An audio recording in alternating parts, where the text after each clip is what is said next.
Hi guys, welcome back to the Mina Does Art Stuff YouTube channel. My name is Mina and I'm here today with a Jackson's haul. So it was my birthday last week and some of my family gave me Jackson's vouchers for my birthday, and so I decided to spend a few of those on buying some new art supplies.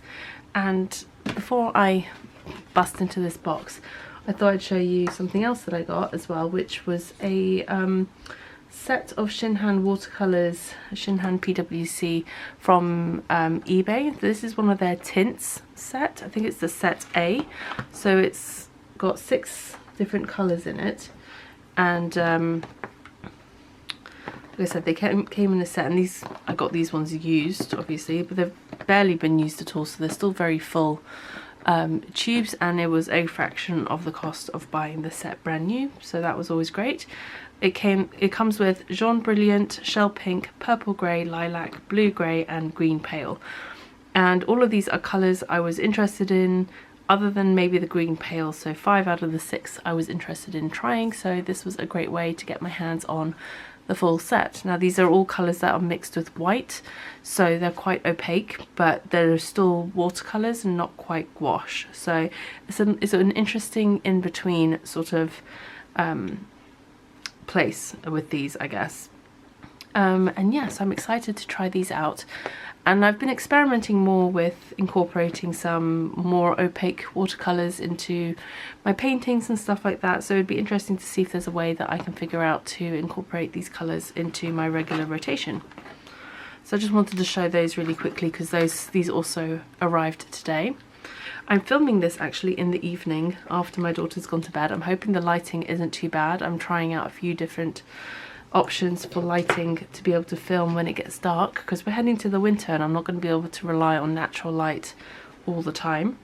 I think from what I can see on the camera this works pretty well so far, but yeah, we shall see. And if you're not already subscribed to the channel and you like this sort of content, then please subscribe, give this video a like, leave me a comment below. Most of these are going to be swatched in an upcoming swatching video, and so yeah, there'll be a part 2 to this, which I'll film tomorrow when there's actual daylight, and I'll swatch it with natural light, swatch all the stuff with natural light. But if there's anything in particular that you're keen to see me using on camera in like a dedicated video, please let me know, because then I can make sure to do that. So first up, on top, well technically this is the bottom, I opened it upside down because I didn't want my address to show, was this is a B5 cold press Etcher Sketchbook. So there we go, upside down, Etcher Sketchbook, cold pressed, B5 portrait format. So they've just come out with these portrait format sketchbooks, you can see my camera reflection, recently on Jackson's, so I was really eager to give it a go. It's 100% cotton, 230 GSM, and it's a really nice sort of size. It's slightly bigger than A5, and this is like a nice sort of size that I like working with. So looking forward to trying this out. And like I said, I did open this upside down. I also picked up a few things from Jackson's clearance section. So they had these in the clearance section on their website. So these are just some rubber tipped blending tools, I guess you could use them for blending. It says on the website, it says they're good for like pastels and stuff, so I'd be interested to try those out with pastels. They just have different shapes on the end, so they're double-ended, so I thought that was pretty nifty. And then they had a bunch of different brushes in their clearance section, so I picked up a few of those to try out.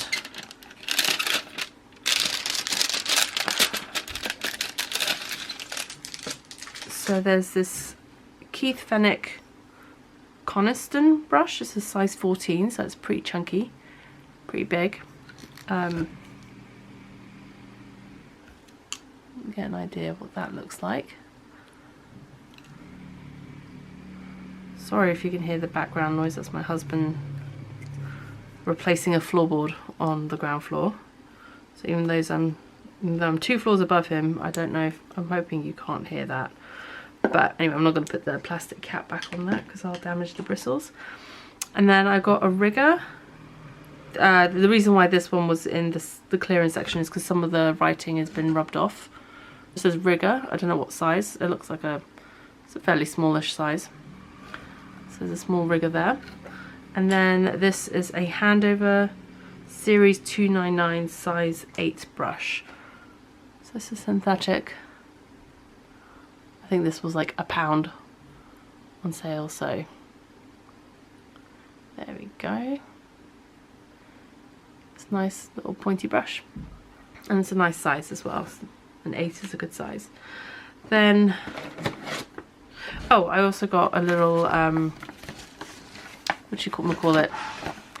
Little watercolor chart for the Roman Small Aquarius watercolors. Just, I like having these, and they're, I think it was like 10p or something, so always worth having, even if it's not super accurate because it's printed and not an actual swatch, but it's still better than, it's still good to have it as a color reference. So another thing I picked up, it's a bit of a splurge, were these Etcher Lab postcards, premium watercolor postcards. They're 100% cotton, 230 GSM cold pressed paper, so basically the same paper that's in their sketchbooks, but these are in a postcard format. And I've been thinking and toying around with the idea of making my own Christmas cards this year to give to family and friends, and I thought it'd be really fun to paint them on the postcards and then stick the postcards onto actual just like blank cards, and using that to make the Christmas cards for this year. If I can get let me just take the label off and show you what they look like. So it comes in a really lovely black sort of presentation box. And if I'm not mistaken, there's like 100 postcards in this pack, so there's a lot. It's pretty good value for money, and they do come printed with like the actual postcard like back on them. And yeah, I'm not going to pull it out of the plastic right now, but you can see it's just a stack of postcards. And yeah, so I look forward to playing around and experimenting with those. I think they'll be fun for like small paintings, like little landscapes and things like that. Let's just get stuff out of the box.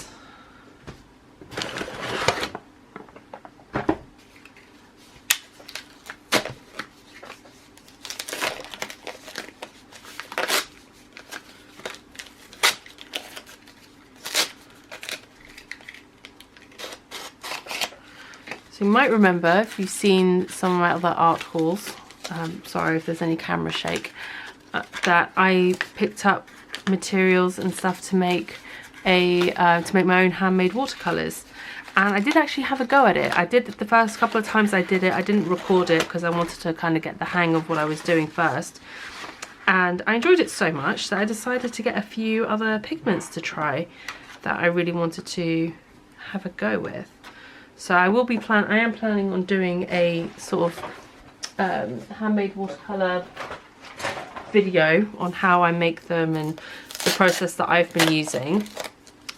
But that probably won't happen for another couple of weeks. I have a lot of work happening at the beginning of October, and towards the end of October I'm going to have a bit more free time. So I'm going to dedicate some time to doing this video because it is pretty time consuming to do the handmade watercolors. Sorry if you can hear that drilling noise in the background. There's not much I can do.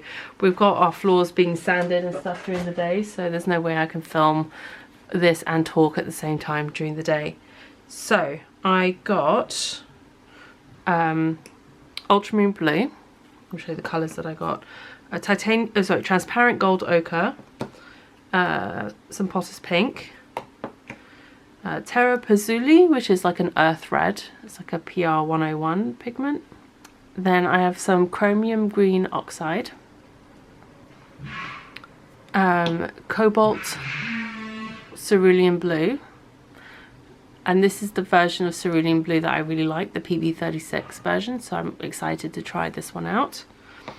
And cobalt turquoise, and this is PB36, so this is this isn't the same as the cobalt teal, but this is the slightly greener version and darker version of cobalt of cobalt turquoise. So I also really like this colour. It works really beautifully with purples.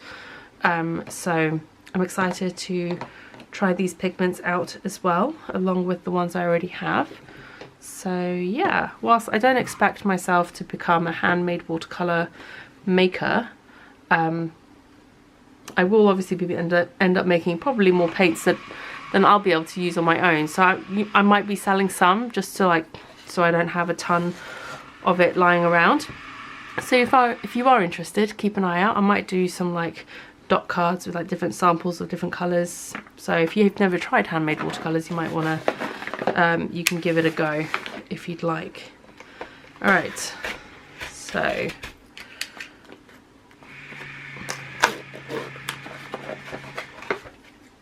okay, we'll open this one up first. So we have some Lucas watercolours in here. I've got 3 tubes of Lucas. So I have their Aureolin colour, which isn't the original Aurelian, I always struggle with this one, Aurelian pigment of PY40, as that is a fugitive colour. This is PY175, which in other brands is sometimes a lemon yellow. So I got this for a very specific purpose, which I will talk about in another video. But yeah, so I've tried the Daniel Smith version of this pigment and I quite liked it, so I wanted to try the Lucas because it's a lot more affordable. And the Lucas paints come in these 24ml tubes, so they're really good value for money. And then there's this Permanent Orange by Lucas, which is pigment 071, I believe. Oh, sorry. And I've heard a lot of people say this is a lot like Schminker's Transparent Orange. And again, Lucas, more affordable than Schminker, so I wanted to give that a go. And then I also finally picked up Verona Green Earth, which was off the recommendation of one of you guys. One of you viewers left me a comment on a video a while back now, saying that this was your favourite colour from Lucas, or one of your favourite colours.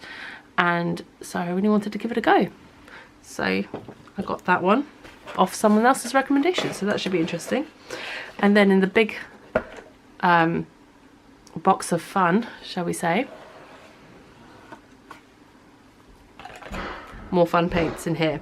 Okay, like I said, I really apologise about the background noise. There's not much I can do about it right now. Let me just grab out the watercolours. I've got a few in here. I think that's all of them. Okay, we'll come back to that in a minute. So the remaining watercolours that I got a few extra White Nights pans to add to my collection. I'm planning a big sort of White Nights watercolour, almost like series, I guess, or set of videos, which will probably, at this rate, probably won't happen until end of October, beginning of November sort of time. But the extra colours that I picked up that I didn't have was lavender, because I'm really into lavender at the moment, like a pre-mixed lavender, so I want to try that out. Ultramarine violet, geranium red,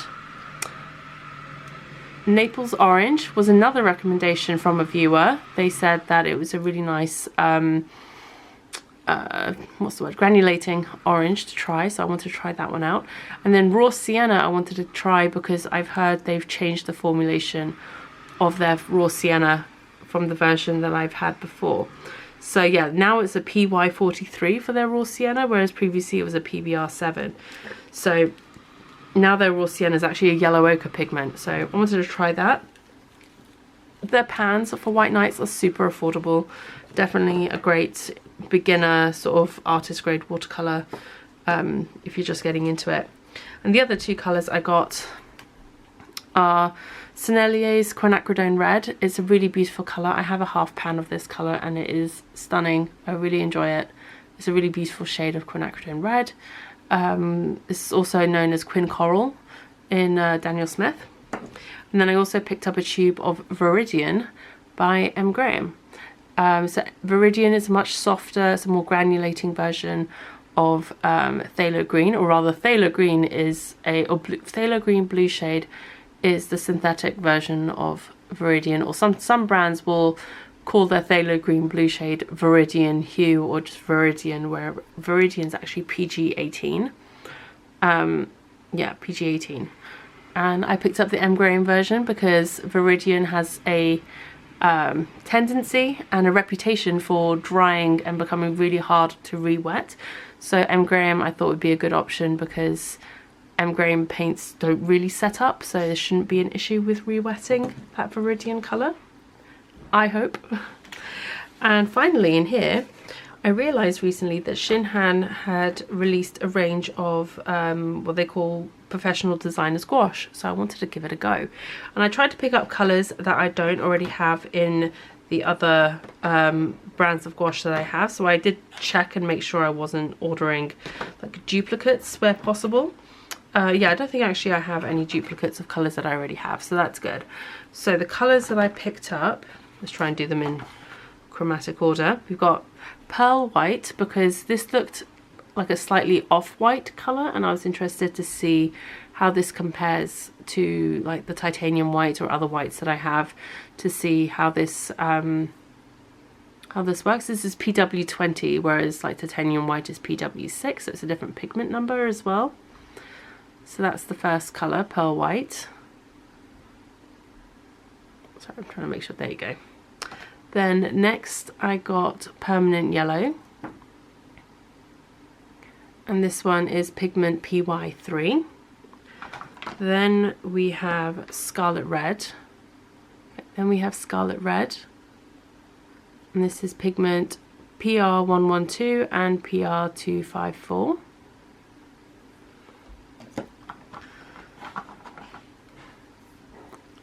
Then we have carmine, and that's pigment PR17. Then I got a tube of opera, and that's AR52, so that's a fluorescent pigment, I guess. Checking the colours I've got. Okay, and then I got a violet, and that's PV15. So that's an ultramarine violet pigment. Then I picked up a hydrangea blue, and that's PV29, PV15 and PW6. So I know I could have mixed this, but again it's that sort of lavender shade that I quite like at the moment. Then we've got peacock blue, and that's PB15:3 and PW6, so that's just a phthalo blue green shade mixed with white. Then we've got cobalt turquoise, which is one of my favourite colours in a watercolour. So this is the gouache version, and this is PB28. And then we've got leaf green, again a colour I know that's pretty easy to mix, but I like having it as a convenience mix. And that's PY3 and PG7. And we have moss green, and that is PY3 and PBR6. And finally dark green, which to me looks like a perylene green kind of shade, which I also really like.